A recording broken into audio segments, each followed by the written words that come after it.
Back at the Rusty Mule, hanging out with David Rowan and Matt Gramlich. So somebody sent in one of these that I read the first half, and normally what I'll do is I'll pause and I'll think, have I already heard this before? Is this similar to something we've already taught? Is this hard? How quickly would I buy a beer for the answer? And I mulled over this and I gave up and I said, look, just give me the answer, I gotta know.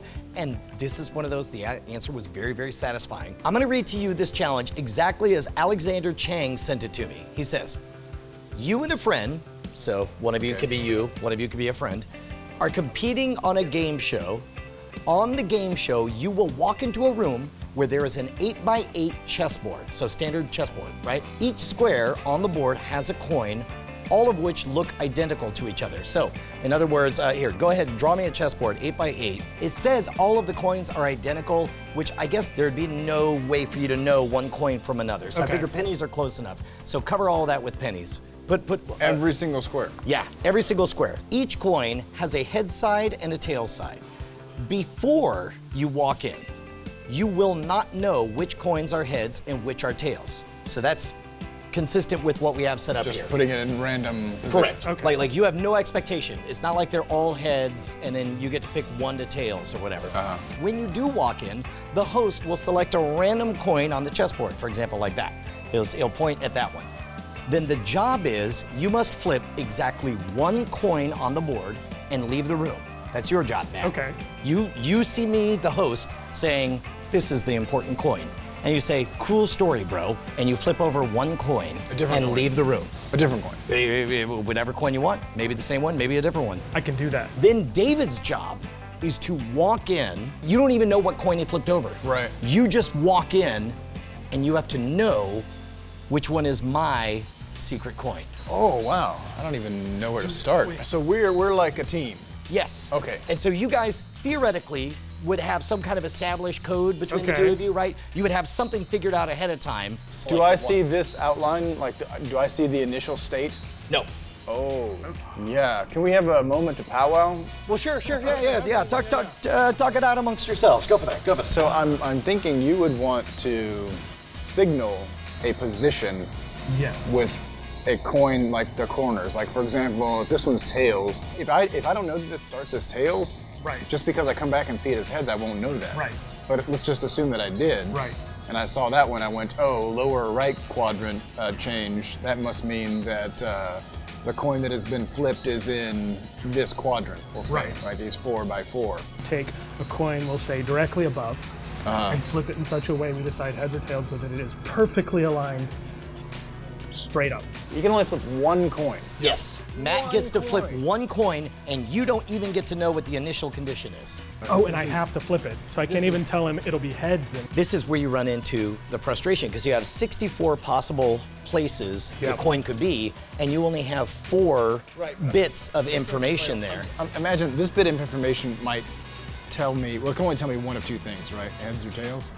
But well, you could also use clock faces. Ooh. So there's 12-ish possibilities, possibly 24. It doesn't cover 64 though. It doesn't seem like it's possible, right? It doesn't. It seems like... It doesn't seem like it's possible without an element of luck. And of course, you know enough about Scam School to know that the solution has no luck involved, that there's no way that it's always gonna be 100%. If you think about this grid of 8x8, imagine if this told you which quadrant, and this told you, split that in half, this split this in half to 4, and this split that in half, and now I'm down to like 2 coins. So you could signal a position with 4 coins. This might be too big of a hint. I might be teeing you up to actually solve this. Imagine that you got to turn over more than 1 coin. Let's say you guys agreed that the first heads means right, the second heads means up. So you could go the right half, so you can eliminate all those, and then the top half. Now you're whittled down to this. And then let's say you do tails for the left half, and then tails again for the bottom half. Now all of a sudden you're down to these 4, and then you just need one to go 4 more. So in these bits is enough information for you to find any of those. But you don't get 8 bits. You get 1 coin to flip. I'm gonna say right now, everybody at home, this is your moment. I've given a big hint, and you might be able to figure it out. So toast me now, and then we'll figure out if you guys think you have it.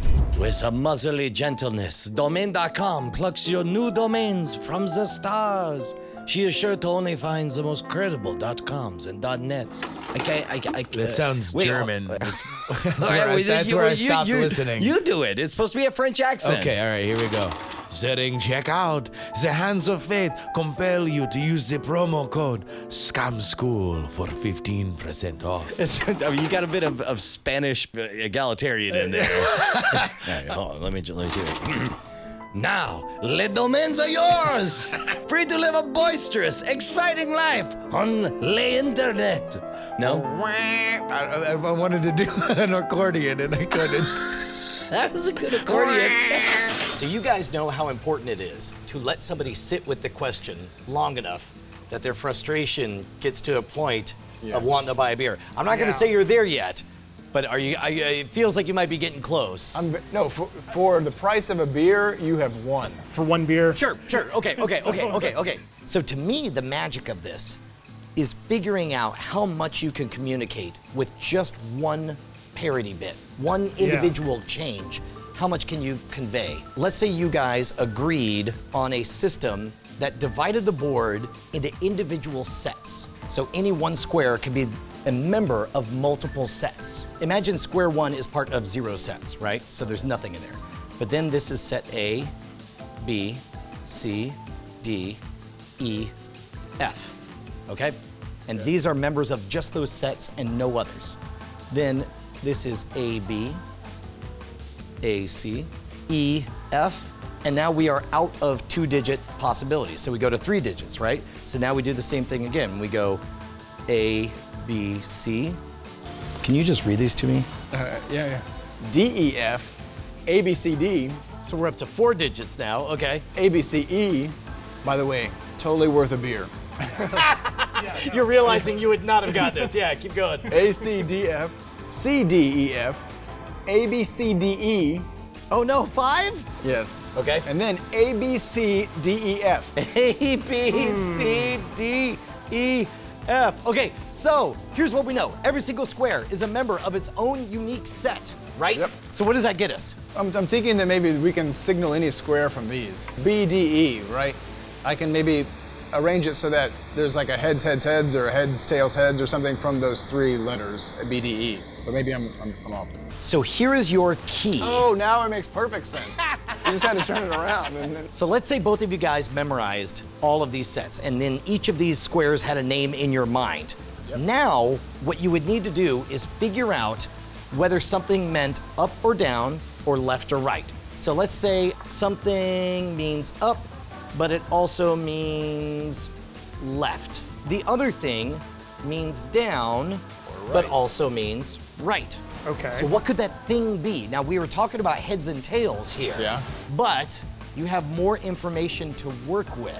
The problem is our dumb, stupid monkey brains want to think, heads or tails, up or down or whatever. Yeah. But what we should be thinking of is the set. We should be thinking in terms of parity bits. So imagine the set of all squares that have an A. Okay. There will be some number of coins, and they will either be an odd number of heads up or an even number of heads up. So let's say you want to communicate that it's on the top half of the board, you would just make sure if it's odd, it's on the top half. And then for the B's, if it's odd, it's on the left half. Ah, okay. Right? And then so you eventually whittled it all down. So let's say whatever these are, first thing you would do, Matt, is you would walk in and say, well, what do we got here? And you would look at A's, and so you would look at the first A, and you would count 1 for that heads up. You would count 0 for this tails. You would count 0 for this tails. You would count 0 for this tails. You would count 1 more for this heads. Back to odd. So let's say the secret penny was the second one right up there. Given these rules, you know that in the whole set of A, you currently have an odd number. So whatever coin you flip over, do you want it to be one that has an A in it? No. That's right. So you've now eliminated all of the A ones. That will be one that you will not flip. Now you want to communicate that it's on the left side. to the left side. Right. So now you go through with the B's. And I want that to be odd too. Correct, because odd means up and also left, right? So if I went through all the B's and I found it was even, I know that I need to turn a coin that's a B, has a B in it. Correct.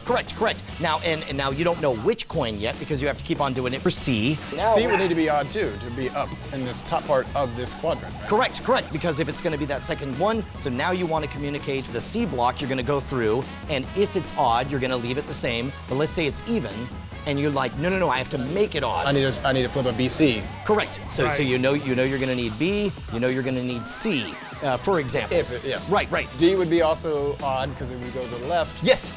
E would probably be odd, so it would go to the top row. F would be even. That's right. So you would. We want odds for A, B, C, D, E, and we want even for F. So the nice thing about all these nested sets is that it's possible to find just one coin to satisfy all those conditions. If you know that you need to flip B, flip C, leave E the same, and also flip F, you can find one that has just B, C, and F. Yep. So by virtue of flipping that one, you've now made everything odds and evens accordingly. The crazy part is the decoder never knows which one you flipped over. But instead, he just reads the board as it is and follows the instructions of top half, right side, and ends up with that. So highly tedious, Yes. big pain in the butt. Yes. Also, legitimately sounding impossible. When I read this, I was like, there's no way, you can't encode. Notice that there's nothing in this corner. It might be by pure happenstance, all 6 of those did not need to be flipped. In which case, you would make sure. Flip the no coin. Yeah, that's the one that would be safe to do. All right, can you guys pull this off? Can we do this for real? Do you think you got it? It would take to go through them all. Yeah. No, we're gonna do this. All right. Okay, we're all gonna see if we can figure this out. David, you play the quiz master. Which of these do you pick as the one I need to communicate to Matt? I'm gonna go with BF. Okay, so if I'm encoding it, the first thing I want to do is I want to say top half, right side, top half, then right side, then bottom half, then right side. Yes. Okay, so now I go through and do my homework. This is not a practical scam.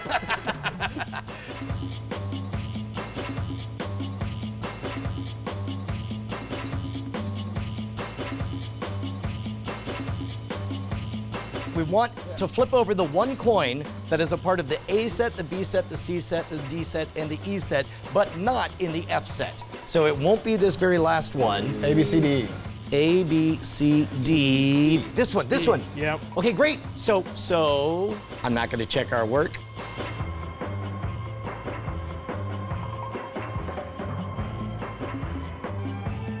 That will cause everything to be true. Flipping over this one coin will designate that that was your coin. Isn't that amazing? Yeah. Isn't that Yes. amazing? It sounds so impossible, and nobody's gonna do this as an actual scam, but so good. So well done, Alexander. Here's something that took me 10 years to figure out. When it comes to being the most interesting person in the room, you don't actually have to do the things that you would imagine that person would do. You could tell the story of the exact same thing and get the exact same results. So no, you're not gonna pull out a chessboard and flip a bunch of coins and get somebody to challenge and bet a beer on this. But what you can do is pull out a cocktail napkin, draw a picture, start telling the story, get somebody to that point of that agonizing desire to figure out what is the solution, and then give that to them, that closure for one free beer. If you successfully pull this off, I want you to hit me up over at twitter.com/Schwood. There is no C in Schwood. And of course, you know you gotta be checking out The Modern Rogue, where Jason Murphy and I are on a quest to become the ultimate gentleman, warrior, and scoundrel. Looks like this. Ah! Am I invisible? Kind of. Close enough! So that's 8 by 8. I think we 1, did this 2, right. 3, 4, 1, that's 7. If it makes you feel better, I actually tried to look for a chessboard and I couldn't find one in my house. Would have paid for a 12-pack of beer to know the secret. Or to have somebody else do it for you.